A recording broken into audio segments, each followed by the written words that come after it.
Une émission présentée par Hakim Omiri. Radio Nova.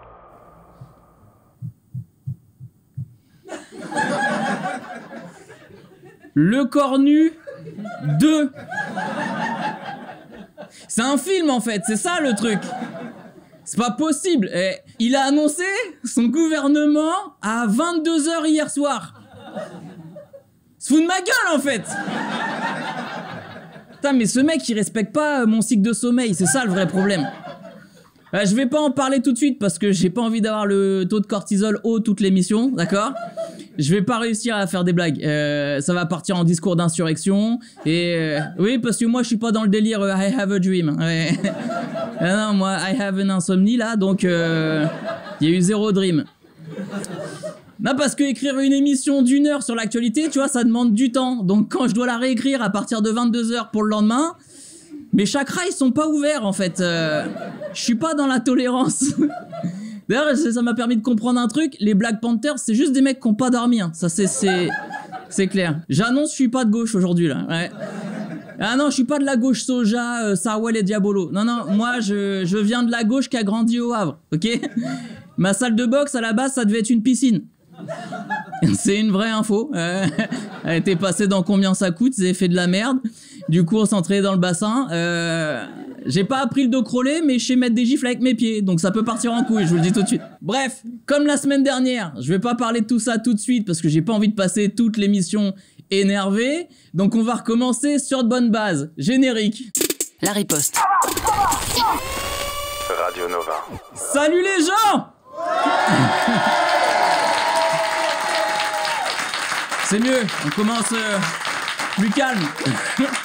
Salut les gens, bienvenue dans la riposte, je m'appelle Hakim Omiri et dans cette émission on va rire de l'actualité parce que si l'actu est une farce, autant qu'on en rigole. Allez, on va commencer doucement avec une info légère, une info qui glisse. Vous saviez que Marine Le Pen n'était pas d'extrême droite ? Eh ben si, écoutez. Mais Marine Le Pen n'est pas d'extrême droite. Ouais. Et Eric Ciotti, il est pas chauve non plus.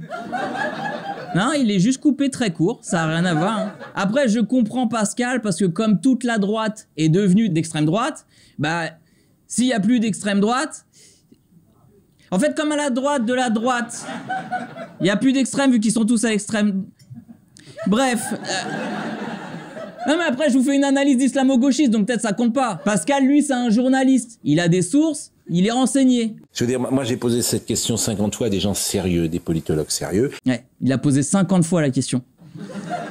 50 fois, 50 j'ai envie de dire. Et pas à des jongleurs, hein. À des politologues sérieux. Et qu'est-ce qu'ils t'ont dit, Pascal ? Effectivement, on ne peut pas classer aujourd'hui le Rassemblement National à l'extrême droite. Voilà, source, t'inquiète. Ah, parce que Pascal, il n'a pas compris que parler avec des gens qui sont d'accord avec lui, bah ça fait pas une vérité, quoi.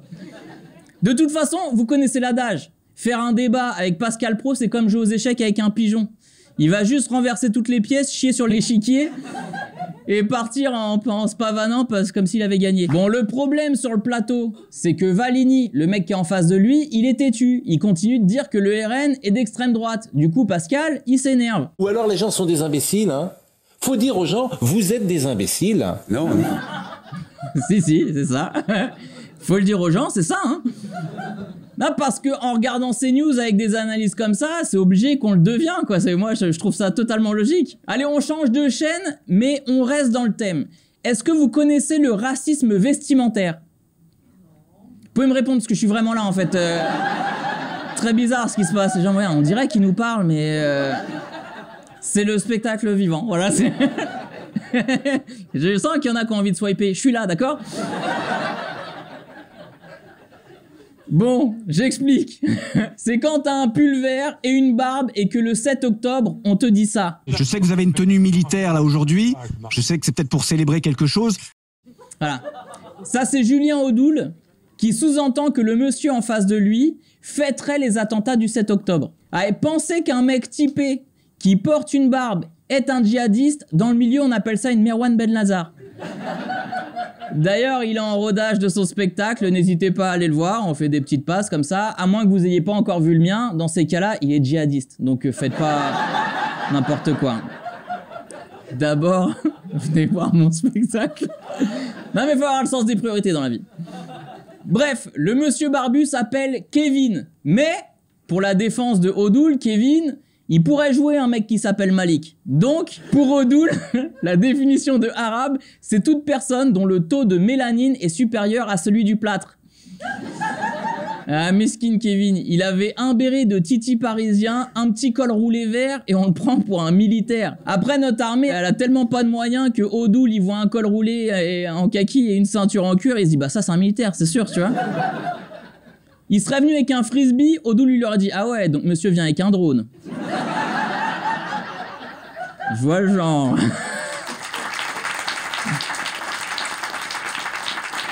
Mais attention, hein. N'oubliez pas que le RN n'est pas d'extrême droite. C'est normal de penser qu'un mec qui a une barbe, il fête le 7 octobre. C'est normal. Je dirais même, c'est une pensée qui est saine. C'est une pensée, elle est républicaine, cette pensée. Cela dit, je reconnais que les fascistes, ils sont en forme en ce moment. Ils sont à l'inverse de la Palestine. Ils sont grave free. Ouais. Dernièrement, ils ont réussi à faire annuler le développement d'un jeu vidéo. D'après jeuxvideo.com, Ubisoft abandonne l'idée de faire un Assassin's Creed où dedans on devrait tuer des gens du Ku Klux Klan. Ku Klux Klan, ouais. Voilà. Je vous ai dit que j'ai pas dormi, donc c'est la faute à Le Cornu, hein, me faites pas chier. Donc, dans Assassin's Creed, le jeu, tu peux buter un pape.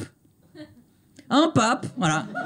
Mais là, des suprémacistes esclavagistes, non, parce que ça peut être mal interprété, en fait. On tue des Arabes et des Russes dans tous les films et tous les jeux depuis des années, mais là, d'un coup, ça serait pas bien vu. Ouais. Non, il y a tellement de fachos aujourd'hui en Occident que pour pas les heurter, bah, ça rentre dans la réflexion marketing, quoi. Je trouve ça assez incroyable. Dans pas longtemps, tu vas voir disparaître Inglourious Bastard de Netflix parce qu'il y a trop de nazis qui meurent dedans. Non mais je crois que c'est clair, il n'y a pas meilleur comme boussole morale d'une société qu'un chiffre d'affaires potentiel. Voilà, il y avait un petit message un peu stylé là. Avant d'enchaîner avec le clash de Rachida Dati et Anne Hidalgo, j'ai le privilège...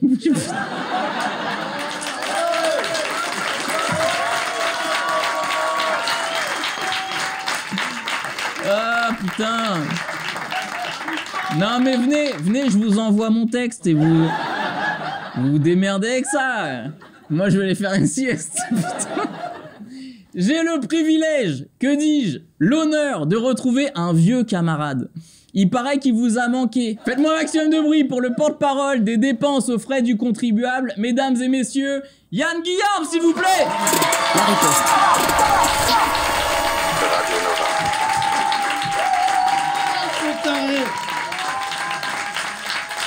La riposte.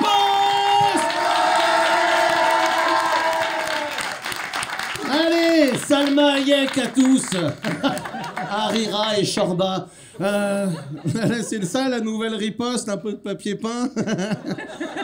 80 révolutionnaires dans une cave, un arabe, un chinois, un alcoolique et un ancêtre. Eh ben, c'est le début d'une blague, hein. Pas près de renverser la République, Kamel le magicien. Alors, oui. Effectivement, en tant qu'élus, nous percevons des indemnités et oui, ben nous les dépensons. Voilà. Quelle nouvelle. Oui, je dépense de l'argent. Je dépense de l'argent, mon argent, votre argent, un peu. Bah, essentiellement en même temps. Hein. Mais, si vous voulez, c'est logique. Voilà.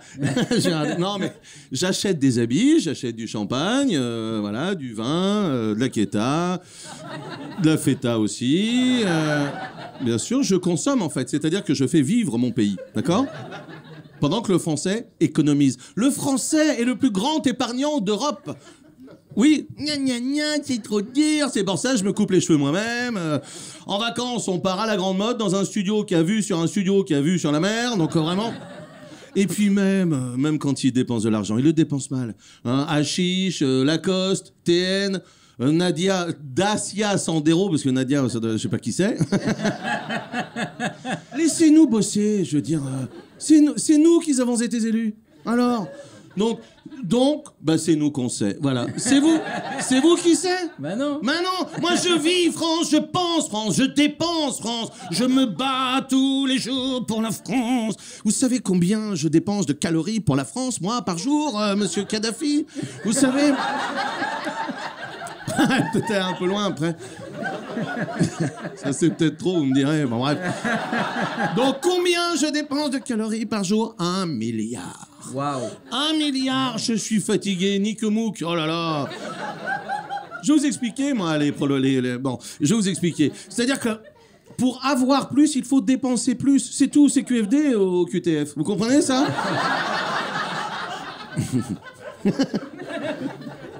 Et c'est la vérité. Et c'est la vérité, je tiens à le dire. Voilà, la vérité, elle fait mal. La vérité, elle prend l'escalier. Alors que le mensonge, il est plus... C'est pas pareil. C'est le mensonge. De toute façon, c'est caca de mentir. Donc voilà, écoutez... Oh, moi je vais vous le dire. Hein. Je ne sais pas mon texte. Hein, donc vraiment... C'est pour la République. La République, si je dépense pas, elle boite la République. La République, elle devient clodo si je dépense pas. Rachida Dati, c'est 30% du chiffre d'affaires de Louis Vuitton. Est-ce que vous croyez qu'elle le fait par plaisir? Oui, tu as raison. Mais pas seulement, elle le fait aussi pour aider une marque. Voilà, qui embauche des gens, voilà, qui fait vivre la France. Pardon, hein. Merci Bernard Arnault. Merci Bernard Arnault. Oh, j'arrête avec ce gag. Donc ne jugez pas, Madame Dati, ne jugez pas celle qui fait office voilà, elle combat, Rachida Dati. Jugez plutôt les juges qui ont jugé Nicolas Sarkozy, par exemple, voilà. Sarkozy, Free Sarkozy, ramenez les mandats, les yo-yo. Jugez donc, hein, tous ces magistrats, rouges, soumis à l'entrisme de nos frères de la France insoumise, évidemment. Cette France que j'appelle la France de Léa salafiste.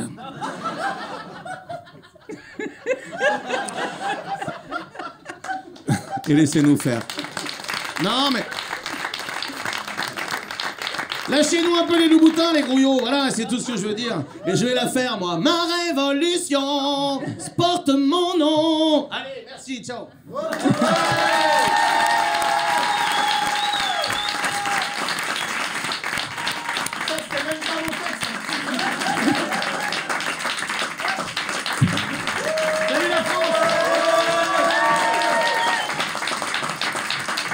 Ouais.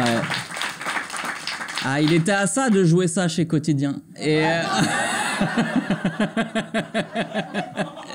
allez, retrouvez Yann toutes les semaines au Palais des Glaces et en tournée dans toute la France. Donc, comme je vous disais, grosse embrouille à la mairie de Paris. Hidalgo a lancé un défi à Dati. Je vous mets au défi de vivre avec l'indemnité de 4 900 € net après impôt de la maire de Paris. Ça, c'est un défi, ça. Ça, c'est un défi. Je le veux. On dirait pas un gain de la Française des Jeux? Genre, mairie de Paris, un nouveau jeu à gratter, et tu gagnes 4 900 balles tous les mois. Moi, je trouverais ça cool, quoi. Le SMIC, il est à 1004, et elle te parle comme si 4 900 € net après impôt, c'était une épreuve de Koh-Lanta. Ah non, survivre avec 4 900, je vais pas y arriver, Denis. Mais pourquoi? Ouais, c'était Denis Brouillard, c'est pour ça. Mais pourquoi il touche autant? Pour éviter que les élus ne soient tentés d'aller travailler pour des intérêts privés, pour assurer leur train de vie. Donc en gros, tu nous dis payez-moi un train de vie de riche, sinon je deviens corrompu. C'est ça la justification. C'est un aveu là. Elle a vraiment dit laissez-moi voler un petit peu sur votre dos, sinon on sera corrompu quoi. Bon bah on va être honnête parce qu'on vous montre pas toute la vidéo. En vrai le contexte, titre de mon spectacle, elle a dit à Rachida Dati qui gagne 2 millions d'euros par an qu'elle n'arriverait pas à vivre avec un salaire de 4 900 net par mois après impôt. Et vous savez ce qui est fort? Bah c'est que c'est vrai en fait. C'est vrai et indécent. C'est ça le problème.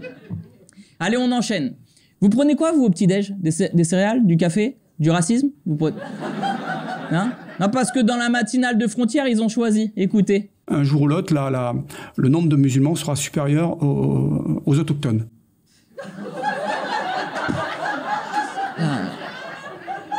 Mais qui est-ce qui écoute Frontières à 7h du matin, là?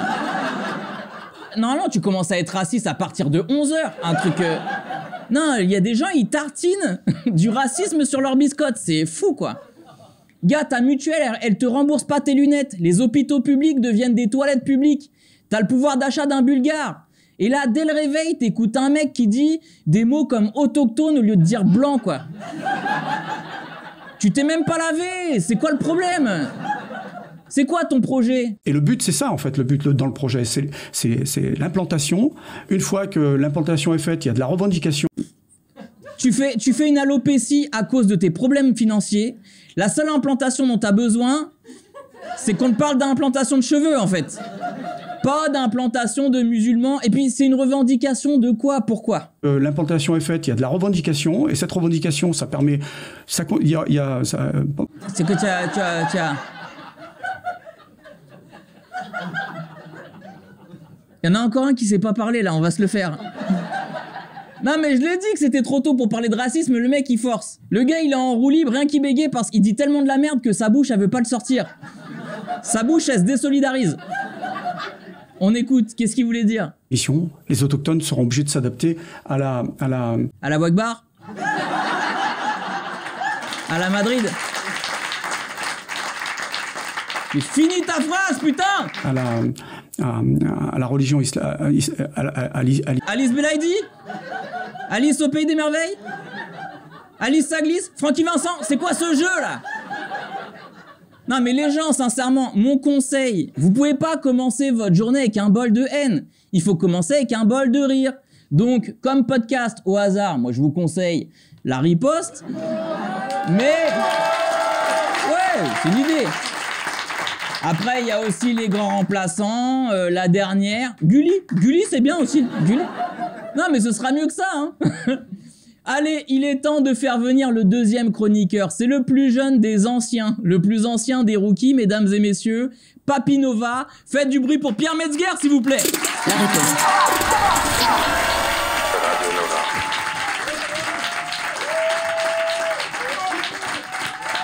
Nova. Ouais.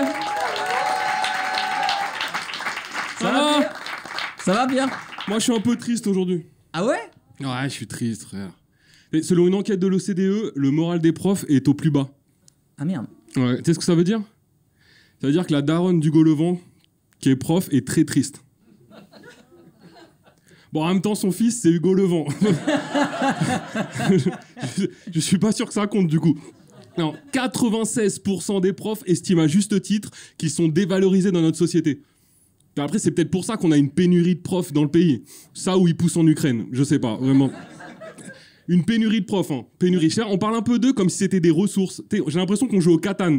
Mais je t'échange 3 profs contre 4 moutons et on construit une école. Ça n'a aucun sens. Il n'y a pas une pénurie de profs, il y a une pénurie de bonnes raisons de faire ce métier, je crois. Déjà, leur salaire. Il a pas... Je peux applaudir. Il y a des profs. Il y a des profs. Bah, à Sorcy, il y a peut-être que des profs d'ailleurs. Ouais, mais c'est Pascal Pro qui l'a dit. Hein. Les intellectuels qui écoutent notre émission, frère. C'est Pascal Pro qui l'a dit. Il n'y a aucune bonne raison de faire ce métier. Franchement, leur salaire, pour commencer, il n'a pas augmenté depuis les années 80, frère. 80, tu vois. Je pense le salaire des profs, il porte une coupe mulet et il écoute du Aznavour. Vraiment. La dernière fois que j'ai croisé un salaire de prof, frère, il m'a demandé 10 francs pour payer sa carte orange. La seule chose qui a augmenté, c'est le nombre d'élèves dans les classes. Vraiment, essaie de donner un cours à 40 cassos dans une pièce de 10 mètres carrés. C'est pas un cours, c'est un showcase, frère. Et puis on en parle de leur nutrition. Eux, tous les jours, ils doivent manger à la cantine. C'est pas la cantine. Vous savez, dans les soirées qu'on dit à nos potes, hey, tu te souviens, la bouffe du collège, comment c'était dégueulasse? Et ben eux, c'était ce midi. Et puis, tout le monde fait que de se plaindre des profs. C'est vraiment trop injuste. Ils sont les profs, ils sont toujours absents, ils sont jamais là, l'absentéisme des profs. Mais oui, en même temps, quand un prof est pas là, ça se voit. Parce que eux, ils ont pas un bullshit job. Non, ça... Merci, ça pénalise... Ah, je sens que ça va être dur avec les profs. Non, ça pénalise 30 élèves, d'accord, qui vont se plaindre à 60 parents, qui vont en parler à 200 collègues, qui vont casser les couilles à 400 profs, qui vont se mettre en arrêt maladie parce qu'ils supportent plus ces connards de parents d'élèves. C'est sûr que quand Stéphane, happiness manager, est absent, personne ne s'en rend compte, frérot. Il y a personne qui dit dans la boîte « Mais il est où, Stéphane ?» Non, mais c'est parce que je me sens moins happy aujourd'hui. Non. Les gens qui se plaignent de l'absence des profs, on se rendrait même pas compte de leur absence à leur propre pot de départ, frère. Et puis, le pire, c'est que les profs qui posent des arrêts maladie, ils le font parce qu'ils supportent plus vos enfants éclatés. C'est ça la vérité. Ils sont absents parce que les Français sont absents de leur rôle de parents. Non, mais c'est pas de la faute du petit Théo, il est HPI. Il est pas HPI, Théo. D'accord ? Son éducation a posé un arrêt maladie. C'est ça qui s'est passé. Et puis, je veux entendre aucun député de se plaindre de l'absence des profs. Eux, s'ils devaient déposer un arrêt maladie à chaque fois qu'ils sont absents de l'Assemblée nationale, ça nous ferait un deuxième trou de la Sécu. Même Sarko a chié sur les profs. C'est dur, Sarko, qui te chie dessus. Cette sous-merde. Non. Rappelez-vous, je pose une question. À votre avis, il parlait de qui quand il a dit « ce sont des feignants qui travaillent très peu » ? Alors, petit indice, il parlait pas de ces 3 déchets qui lui servent de fils, ni de sa femme qui a littéralement jamais travaillé de sa vie. Non, il parlait des profs. J'ai jamais compris pourquoi la droite crachait sur les profs. Non, ils détestent plus les profs que les délinquants. Je crois que pour que la droite s'occupe enfin de la délinquance, faudrait titulariser les voyous. Voilà. C'est ça qu'il faudrait faire. Faudrait faire des genres de voyous fonctionnaires. Mais vous me direz, ça existe déjà, ça s'appelle un élu de droite en fait. C'est pas vrai. C'est la France des honnêtes gens, donc tu te trompes. Merde, j'avais oublié ça. La seule fois où la droite a voulu protéger les profs, c'est quand ils ont voulu mettre en place la fouille des cartables devant les établissements. C'est bizarre de vouloir fouiller des cartables quand le plus grand danger des profs se trouve à l'Assemblée nationale quand même. Je sais pas, vous savez c'est quoi le truc le plus terrifiant qu'un prof peut trouver dans le cartable d'un élève ? Sa propre fiche de paye. Voilà. Ça fait peur, frérot, vraiment. Avant de vouloir les protéger de la violence, faudrait peut-être commencer de les protéger de la misère. Après, c'est peut-être pour ça que la droite a voulu supprimer 4000 emplois de profs en 2025. 4000. Ouais, c'est des malins, parce que s'il n'y a plus de profs, il n'y a plus de violence envers les profs. Ça, je pense que c'est une... Non ? Surmenage, précarité, ils veulent tellement se débarrasser des profs, je me demande pourquoi ils n'ont pas encore pensé à armer directement les élèves. Non, c'est peut-être une bonne technique. Et puis, comme il y a plus de profs, tu vois, rapport au fait que plus personne veut se faire ce métier, rapport au fait que tout le monde leur chie dessus, la droite, ils ont une super idée, ils se sont dit, ce qu'on va faire, c'est qu'on va revenir faire travailler les profs retraités. Rassurez-moi, on a bien entamé la transition écologique. Non, parce que là, on est clairement sur de l'énergie fossile. Non. Pour la Macronie, l'emploi, c'est jusqu'à ce que la mort nous sépare. Et puis, je sais pas si c'est une bonne idée, tu vois, vraiment confier une classe de 40 cassos mal élevés à des retraités. En fait, ils voulaient juste légaliser l'euthanasie, je crois. Il y a des profs, des profs retraités, à leur prime, ils pouvaient tabasser des étudiants sans problème. Là, ils vont arriver, ils vont devoir s'excuser d'avoir mégenré Sylvie. Eux, ils vont découvrir l'inclusivité en même temps que le burn-out. Et en même temps, vu que le salaire des profs n'a pas augmenté depuis les années 80, je pense qu'on peut dire que les vieux vont pas être dépaysés. Merci de m'avoir écouté.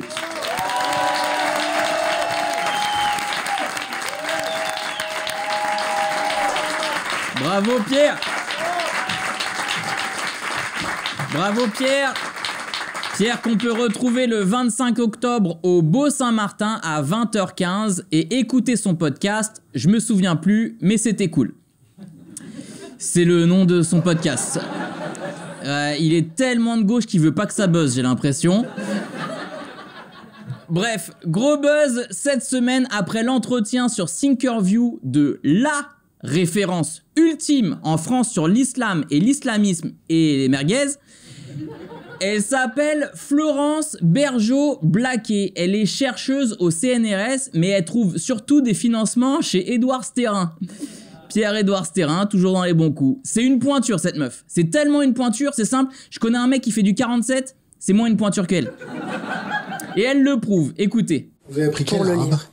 L'arabe classique. Elle est spécialiste. Alors évidemment qu'elle parle arabe. J'étais en Syrie pour apprendre l'arabe. Elle a été en Syrie pour apprendre l'arabe. Bim, en Syrie. T'as cru quoi, mon pote, là? T'as cru que comme elle est pote avec Pascal Pro et qu'elle est financée par l'extrême droite, elle parlait pas l'arabe? C'est ça que t'as cru? Bon, comme il maîtrise son sujet, Sky, qui l'interview, il lui dit un mot en arabe. Le tamam. Comment? Kullu tamam.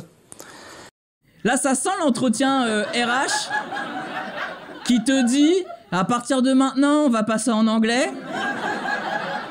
Et toi, t'as bluffé sur ton CV, hein? Mais attention, hein. On parle à la femme qui a créé le rapport sur les frères musulmans, ok?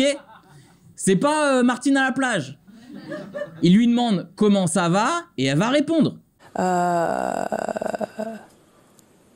Je mange. Non, comment ça va? Ah, d'accord, pardon. Elle a dit je mange. Presque, hein? Non, c'est pas loin, c'est vrai, quand tu croises des gens, t'as jamais dit je mange des gens dans la rue?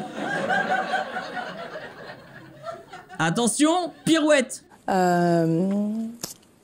l'avez appris où, vous?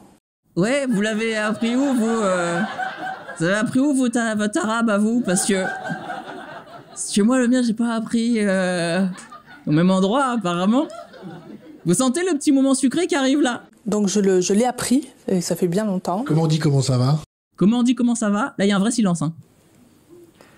Ah, le bâtard. Duolingo niveau 1, là. Ah, ça, comment ça va? Tu peux l'apprendre à Barbès. T'as même pas besoin d'aller en Syrie, mais bon. On écoute sa réponse. Alors, je tiens à préciser qu'on n'a pas de problème de son, hein. Les silences, ils sont dans la vidéo, là, hein. Non, mais c'est parce qu'elle cherche, comme elle est chercheuse au CNRS. Alors, spoiler alerte. Spoiler alerte, elle va pas trouver. Jimzienne, y a pas de problème. Zen. Ouais. Il y a une autre question en arabe. Ouais, bah non, on va pas te poser d'autres questions en arabe, ça sert à rien, réclame pas là. Tu te doutes bien qu'on va pas t'en poser d'autres. Du coup, sentant qu'elle se fait cramer, elle nous sort une excuse. J'ai appris l'arabe classique, donc par exemple, si vous me donnez quelque chose à lire, ça je peux le déchiffrer. Non, mais nous chauffe pas. Nous chauffe pas parce qu'on va te donner un truc à lire, Florence, et ça va être gênant pour tout le monde. Dernière chance, est-ce que t'es sûr que tu as appris l'arabe? Il fallait, pour l'apprendre, avoir la culture de l'arabe. Ouais. Et donc j'ai laissé tomber. Ah, voilà. Voilà. J'aurais pas de meilleure chute, hein. En 1 minute, elle est passée de je connais l'arabe, je l'ai appris en Syrie, à je sais pas du tout. Elle a écrit un rapport dont on a parlé dans tous les médias pendant des semaines. Bruno Retailleau, ministre de l'Intérieur, il s'est appuyé sur son travail à elle pour chier sur les Français musulmans. Et c'est une fraude, la meuf. C'est comme si je disais, t'as appris le chinois? Oui, je suis allé en Chine, à Pékin. Et du coup, vas-y, dis-moi un truc en chinois. Menu B9? Non, c'est pas ça. Non mais c'est parce que non mais parce que pas non mais si vous me donnez des baguettes, je vais savoir les utiliser. Mais c'est juste je préfère les fourchettes quoi. Comment voulez-vous qu'à gauche on paraisse pas hautain? Vous êtes cons en fait. Moi j'aimerais bien. J'aimerais bien ne pas vous regarder de haut, mais vous avez un niveau qui est trop bas en fait. Et là on rigole. Mais c'est même pas le plus grave. Tu connais pas l'arabe? Ok. Mais écoutez ce que dit l'experte, la pointure, l'éminence française sur l'islam quand elle parle de sa compréhension du Coran. Et ensuite, j'ai lu le Coran en français. Oui, bah oui. Non mais ça on avait capté. Enchaîne. Je suis honnête, quand je lis le Coran, je lis des éléments. Oui. Qu'on peut comprendre, parce que ce sont des mots qu'on peut comprendre, des mots traduits, mais dans son ensemble, je ne le comprends pas. Mais t'es experte en quoi, du coup? Parce que C'est pas une réponse, c'est des aveux, là, on est d'accord. Elle vient de dire, je suis experte dans un sujet que je comprends pas. Elle maîtrise pas le truc. C'est-à-dire l'inverse d'une experte, on est d'accord. Et pourquoi elle a pas réussi à comprendre le Coran? Et vraiment, le Coran, il faut avoir la musique en arabe. Ouais, donc le Coran, c'est faux d'elle pour elle, en fait. Non, mais on va pas s'en sortir, en fait. Eh, tu sais quoi, Florence, je vais faire comme toi, j'abandonne. Par contre, il y en a un que je vais pas abandonner. C'est notre prochain chroniqueur. Il est jeune, il est de gauche. Si j'étais Jamel Debbouze, je dirais, c'est mon chouchou. Donc faites un maximum de bruit pour Hugo Levent, s'il vous plaît. La riposte.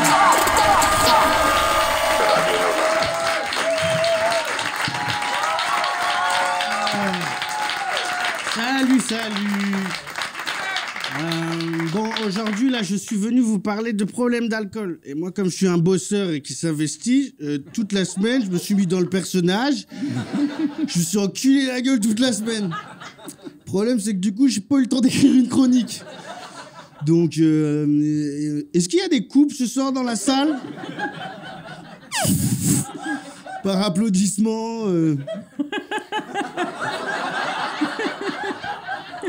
Je peux faire de la guitare après, sinon. Hein. Quelle est ta radio préférée? Radio Nova. Eh bien, on vient de doubler ton salaire. Eh ouais, heureusement qu'on n'a pas le public à Radio Classique, hein, parce que là, il suffit quoi? On a juste à doubler un RSA. Magnifique. Mathieu, envoie-lui 600 balles en cash. Non, l'alcool, moi j'ai quitté Nantes parce que c'est une ville qui me rendait alcoolique. Hein. C'est ça, j'ai tellement bu là-bas.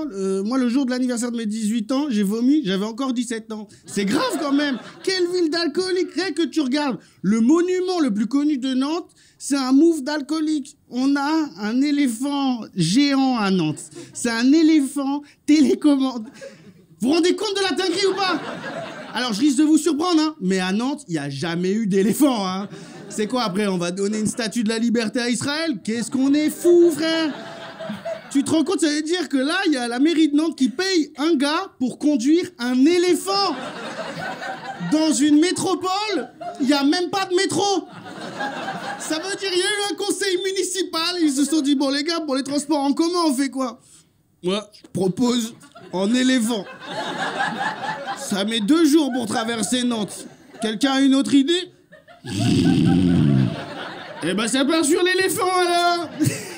Ah ouais, la Bretagne, ça vous gagne. Nantes, ça vous hante, hein, je vous le dis. Hein.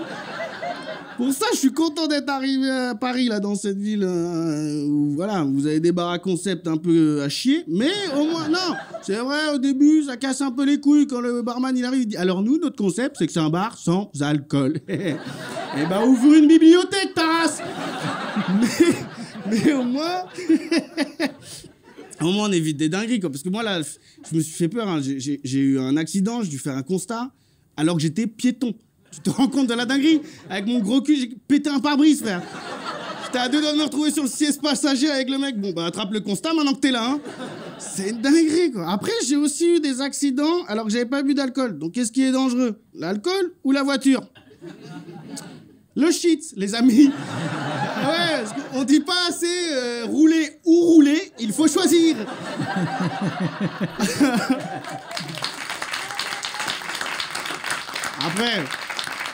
Après, vous allez me dire comment t'as réussi à avoir un accident en étant défoncé en roulant à 30 km/h. Parce que j'ai vu qui avait la priorité entre moi ou à ma droite, l'éléphant. Qui a la propriété, les priorités?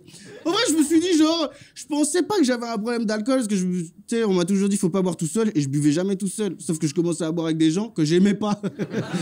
Ah, quand tu commences à t'envoyer des pintes un lundi avec Richard Sabac, c'est que ça va pas bien, là. Hein. Je comprends pas qu'en France, genre, il y a encore des publicités sur l'alcool, quoi. Alors que on devrait faire comme pour les clubs, tu sais. Tu prends une bouteille de Jack Daniel, oh, la photo d'Yann Guillaume. Eh ben, je vais partir sur du matcha, moi, dis donc. C'est ça. Ce serait bien d'essayer d'interdire l'alcool, c'est juste pour que CNews, ils disent « Vous en avez marre de ces racailles qui traînent en bas des bâtiments des PMU ?» Encore un Gérard qui deal sur notre vie. Vous avez marre des nez rouges, on va vous en débarrasser. Après, en vrai, je sais pas s'il faut interdire ou pas, parce que depuis que la weed elle est interdite, elle est moins chère que dans les pays où c'est légal. Et puis, je galère pas non plus à en trouver, quoi. C'est ça, quoi. Limite, je me dis, comment est-ce que la police fait pour pas en trouver, quoi. Moi, je galère pas, hein. Eux, ils galèrent, ouais. Moi, je pense qu'ils doivent arriver, ils disent, vous avez pas de l'herbe? Et ils trouvent de l'herbe, frère. Des Truffauts, voilà, c'est ça. Hein. Faut que j'arrête de vanner la police, en vrai, parce que là, cette semaine, j'étais dans un comédie club et il y avait un couple de policiers. Et la policière, magnifique. Donc, je dis, oh, passe-moi les menottes. J'ai été super vilain. Sauf qu'à côté, son mec, il était pas en train de rigoler du tout, quoi.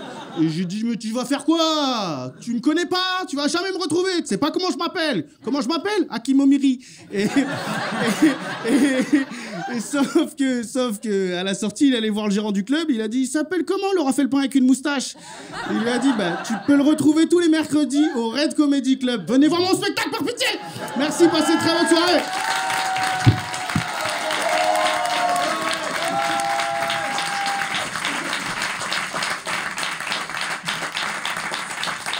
Vous avez le droit de porter plainte quand il lève son t-shirt comme ça. Hein. Allez, je vais le redire même si c'était dans sa chronique. Retrouvez Hugo Levent le mercredi au Red Comedy Club pour son spectacle où toutes les infos sont sur ses réseaux sociaux et sur son Tinder. Bon, vous êtes prêts? Le cornu, on y est. Le gars, la semaine dernière, il a démissionné. Il m'a flingué ma nuit et mon émission. On nous dit qu'il y aura un nouveau Premier ministre qui va être annoncé mercredi, jeudi ou vendredi. C'est un Premier ministre ou un colissimo, le truc. Je sors mon émission. Quelques heures après, je reçois une alerte. Nouveau Premier ministre, le cornu. Je me dis, il se fout de ma gueule. On est dans un jour sans fin, en fait. Il devait annoncer son gouvernement le dimanche soir au JT à 20h, y a rien. 21h, y a rien. Je me dis, bon, bah, y aura rien ce soir. Je vais manger, je me pose, je reçois une alerte, je regarde. Je me dis, il se fout de ma gueule, en fait. J'ai regardé le nouveau gouvernement. Bah, il se fout de ma gueule, en fait. Putain, il veut que je rediffuse l'émission de la semaine dernière. C'est tout ce qu'il veut que je fasse, là. Au ministère de l'Intérieur, on a Laurent Nunez, le préfet de police de Paris, qui a couvert les éborgneurs des Gilets jaunes, soutenu un policier mis en examen pour meurtre, autorisé les défilés de néo-nazis. Et récemment, il a défendu un policier qui avait craché à la gueule d'un gamin. Vous l'avez le message ou pas, là? Au ministère du Logement, nous avons Vincent Jeanbrun, visé actuellement pour une enquête pour prise illégale d'intérêt sur l'attribution de logements. Ouais. Bon, c'est pas un gouvernement, c'est une expérience sociale, en fait. Ils attendent de voir à quel moment on pète un câble. Le dernier ministre annoncé, c'est le ministre de la Ruralité. Il s'appelle Michel Fournier. Tu le connais? Tu le connais pas? Bah moi non plus, mais comme j'étais énervé, j'ai lu Michel Fourniret. Et j'étais même pas étonné, hein. Ouais, j'ai vu un... Bah oui. J'ai lu le truc, je me dis un violeur, pédocriminel et un tueur en série, c'est pas impossible.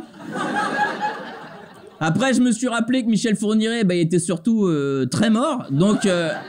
Non, mais là, je me suis dit, s'il ramène les morts, on est foutu. Là, parce que c'est possible, ils l'ont déjà fait, hein, ils ont ressuscité Valls, ouais. Ils ont sucé Valls aussi, ouais, sûrement, hein.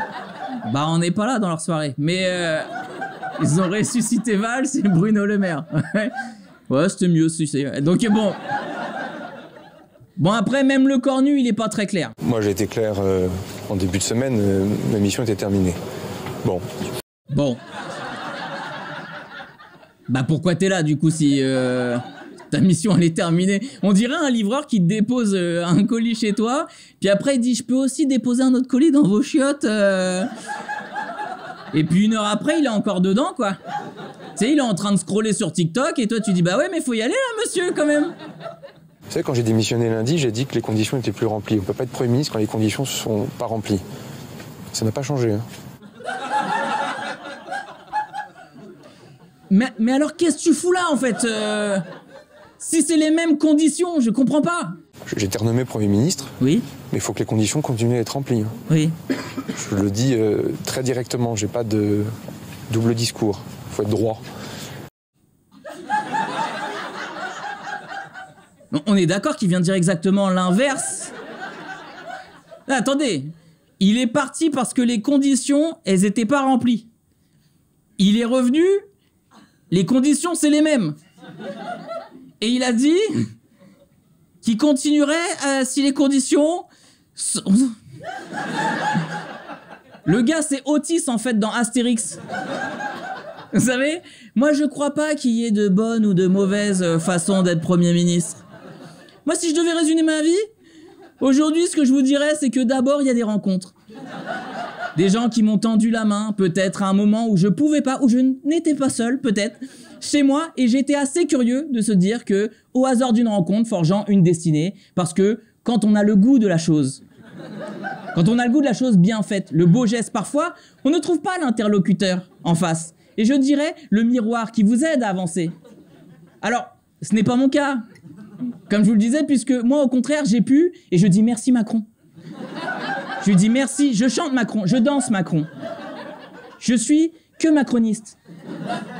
Et finalement, quand beaucoup de gens aujourd'hui me disent « Mais comment faites-vous pour avoir autant de macronisme en vous ?» Eh bien, je leur réponds, c'est très simple. Je leur dis que c'est parce que j'ai le goût de l'amour, le goût donc qui me donne envie de pousser aujourd'hui vers l'entrepreneuriat. Gouvernement éclaté, mais demain, qui sait, peut-être simplement à me mettre au service de la communauté, à faire le don de soi.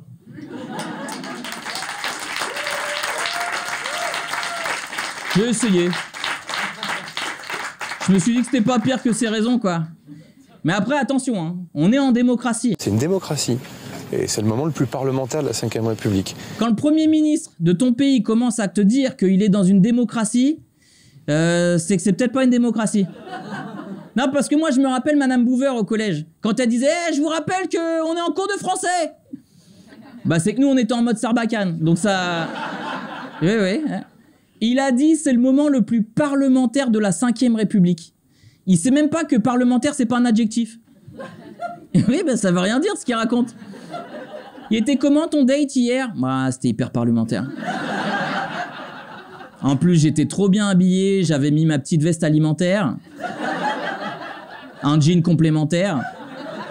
Et si t'as aimé cette vanne, dis-le en commentaire. Ouais. Allez, j'ai besoin d'une petite pause sur le sujet, on va pas s'arrêter là-dessus, mais là je fais une petite pause parce que je vais devoir, sinon je vais devoir me bourrer la gueule. Et ouais, puis comme je bois pas, ça va être compliqué.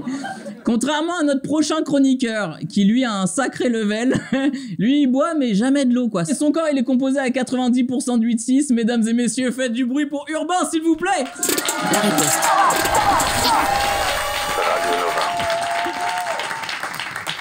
Merci. Merci. T'as aimé ce lancement un peu? Bien sûr, de rétablir qui est le vrai alcoolique de cette émission, Hugo Levent et ses 3 pintes à la con. Faites-moi rire, merci. Ça va? Bon, ben je suis heureux là. Il y avait des gens la semaine dernière? Putain, on a 4 personnes dans notre public qui reviennent, c'est chaud. Hein. Bon, ben je suis là 2 semaines d'affilée. J'ai failli, je savais pas quoi dire, hein, je vous le cache pas. J'ai failli aller sur ChatGPT pour pomper des trucs parce que je savais vraiment pas quoi dire. Mais bon, je pouvais pas me permettre de remplir le vide avec n'importe quoi. Je suis pas journaliste télé. Voilà, à un moment. Il faut faire des blagues. Alors, de toute façon, au pire, si je rate ma chronique, c'est pas grave. Parce que je serai pas le pire humoriste de la semaine. Parce que pour être le pire humoriste de la semaine cette semaine, faut pas mettre 1, mais 2 coups de pied dans le thorax d'un gamin. Donc vraiment, je pense que je suis tranquille. Je vois que vous avez entendu parler de l'affaire. Alors, personne veut y aller, je vais y aller. Pourquoi on veut pas y aller? Bah parce qu'on a peur de Nawel, évidemment. En vrai, pour l'avoir croisé quelques fois en Comedy Club, je tiens à dire solennellement que cette histoire est tout à fait crédible. En vrai, soutien à Nawel, moi je suis d'accord, je trouve que les gens, on nous fait trop. Je dis juste que si on nous avait dit quel humoriste a bien chassé un gamin, j'aurais pas pensé à Haroun et Paul Mirabel en premier, quoi, voilà. Mais en vrai, en tant qu'ennemi de tout ce qui est enfant et d'humoriste, je soutiens Nawel. Et en vrai, si vous avez bien vu l'affaire, c'est la preuve qu'il faut bien lire les articles dans les médias. Parce qu'au début, t'es là, attends, mais Nawel a tapé un enfant, mais qu'est-ce que c'est que ça? Et après, tu lis l'article, ce sont des enfants déguisés par leurs parents pour aller faire le buzz sur TikTok. T'es là, mais elle aurait dû le finir au sol, voilà ce qu'elle aurait dû faire, ce petit con. Bon, après, je me dis que c'est pas mal que les médias et les Français s'émeuvent autant d'un enfant qui prend un coup. Ça veut dire qu'un jour, peut-être, quand il y a des enfants qui seront bombardés et affamés, les gens en auront quelque chose à foutre. Eh ben non, tout le monde s'en branle, apparemment. Ah!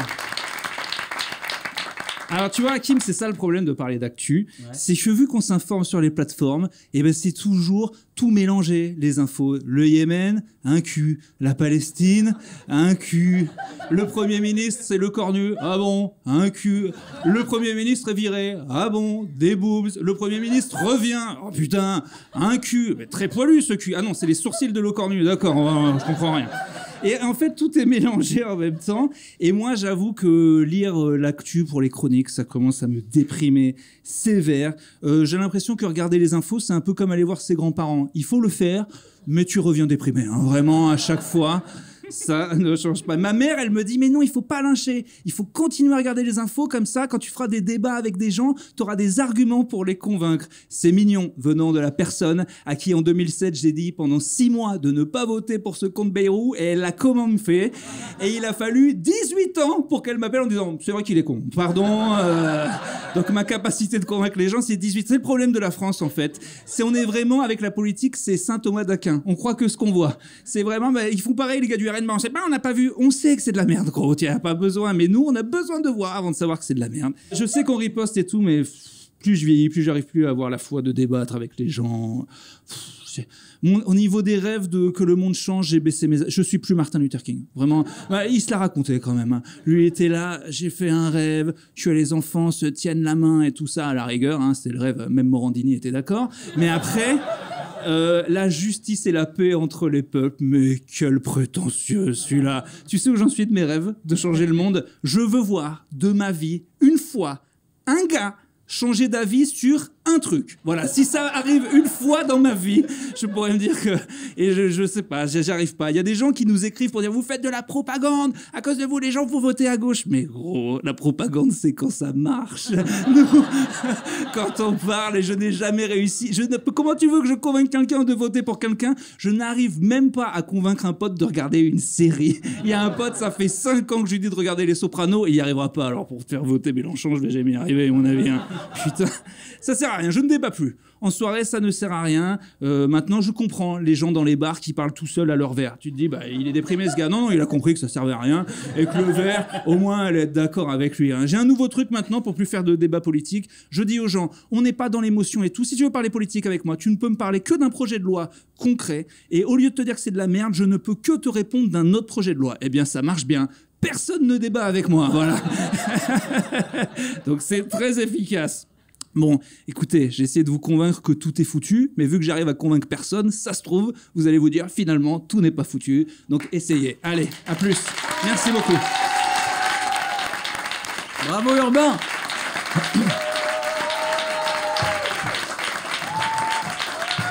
Urbain, qu'on peut retrouver sur tous ses réseaux sociaux. Vous tapez Urbain et il y a que lui. Donc c'est vraiment très très bien pensé pour le coup. Sa mère, elle a été visionnaire. Donc on y retourne. Il n'y a pas que la riposte qui se moque du gouvernement. Écoutez comment les journalistes ont annoncé la nomination de notre nouveau... Bah, un peu... Bah, détends-toi, ça va bien se passer. Non mais calmez-vous madame, ça va bien se passer. Je la sens, elle est un peu stressée. Elle dit c'est maintenant qu'il faut... Voilà. Je vais finir ma phrase. Merci Marilou. On y retourne, il n'y a pas que la riposte qui se moque du gouvernement. Écoutez comment les journalistes ont annoncé la nomination du nouveau Premier ministre. Sébastien Lecornu succède donc à Sébastien Lecornu. Il rigole, hein.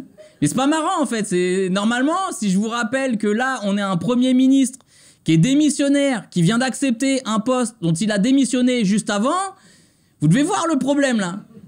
Il va y avoir une passation de pouvoir entre Sébastien Lecornu et Lecornu Sébastien, là. Et regardez comment il raconte les péripéties de son retour. Vous vous souvenez peut-être, cette hypothèse est montée. L'entourage de Sébastien Lecornu a fermement démenti ces rumeurs à l'époque. À l'époque. À l'ancienne. Tu te rappelles? C'est comme si je vous disais, tu te souviens quand je parlais de Sébastien Lecornu? Bah c'était là, c'était il y a 2 secondes là. Pour nous présenter une nouvelle option sur CNews, ils ont invité un descendant des rois de France. Non mais les gars, vous pensez vraiment que ça va passer quoi, genre? Et puis le pire c'est que le mec il y croit en plus. Bon, ma famille a servi la France depuis des siècles, et si la France le demande, je serai à son service. Vous l'entendez l'accent là? C'est parce qu'il vit en Espagne en fait. Donc merci Louis 92 là. Mais ça va aller. On a une crise démocratique, au lieu de se dire il faut une nouvelle république et plus de démocratie, non, ils se disent bah on va rétablir la monarchie. Pire service après-vente, t'as un souci avec ton bateau de croisière, bah les journalistes ils te proposent un pédalo, c'est ça qui se passe quoi. Il vit même pas en France, il vit à Madrid. Surtout qu'en vrai, on a déjà un monarque en place, c'est Macron. On sait ce que ça donne. Tu veux la vie de quelqu'un de différent, appelle Besancenot. Je suis peut-être un peu trop pragmatique, je sais pas. Là, je pense que quand t'invites un royaliste, c'est que vraiment t'as fait le tour. Et nous aussi, du coup, c'est là-dessus que se termine la riposte. Merci les gens de nous avoir écoutés. Si vous avez kiffé, mettez des commentaires, partagez, parce que l'algorithme aime pas ce qu'on fait. Venez me voir en spectacle. Et merci aux co-auteurs, coproducteurs et copains Casa. Merci aux auteurs Pierre Metzger et Logi. Merci à tous les chroniqueurs Hugo Levent, Urbain, Yann Guillarme et Pierre Metzger. Merci à Marie-Lou, notre ingé son. Merci à notre équipe vidéo, Mathieu et Valérian, les baisses depuis l'époque. Merci à toutes les équipes de Radio Nova, Mathieu Wassila, Loris, Emmanuel, Pierre, Fred et toute la team. Merci au public qui est venu ce soir, du bruit pour vous. On enregistre tous les lundis à la Divine Comédie. Venez nous voir, venez assister à l'émission. Les liens sont sur tous mes réseaux sociaux. Et nous, on arrêtera de parler quand les journalistes arrêteront d'être des clowns. À la semaine prochaine.